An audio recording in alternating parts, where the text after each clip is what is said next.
Welcome to the deep dive. Okay, so today we're plunging into quite a world. One that's seen explosive growth, dizzying fortunes, and, well, let's be honest, its fair share of spectacular crashes, too. Mm. We're talking about the kind of wild realm of cryptocurrency fundraising, Mhm. specifically initial coin offerings, Yeah. ICOs. It often feels like the digital Wild West out there, right? And our mission today really is to hand you a map, or maybe a compass. That's a good way to put it. Yeah, the ICO model. Yeah. I mean, from its genesis, really, to that multi-billion-dollar peak, it presented both like unprecedented opportunity and just immense risk.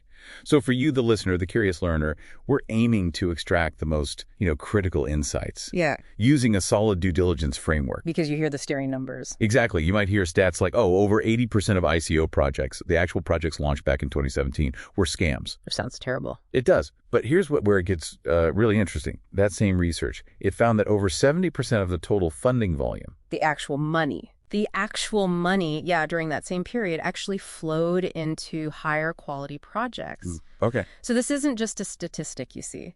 It tells us there were clear signals of quality, even in all that chaos. If you knew where to look, that is. And that's what we're doing today. We're going to show you how to spot them. Okay, let's unpack this a bit then.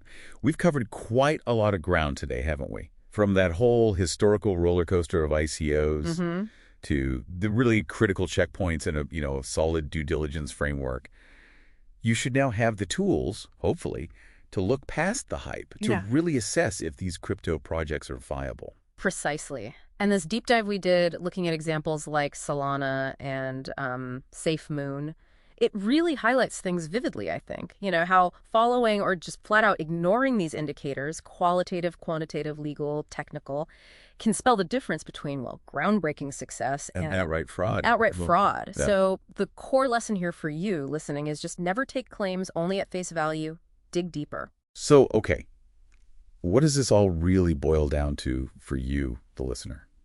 Well, it raises a really important question, doesn't it? When the next big thing, in crypto flashes across your screen and it's got all these promises of revolution and exponential gains, how diligent are you going to be? Right. Will you actually, read the smart contract audit, properly check the team's background, and ask that fundamental question, is a blockchain even truly necessary for what they're trying to build here?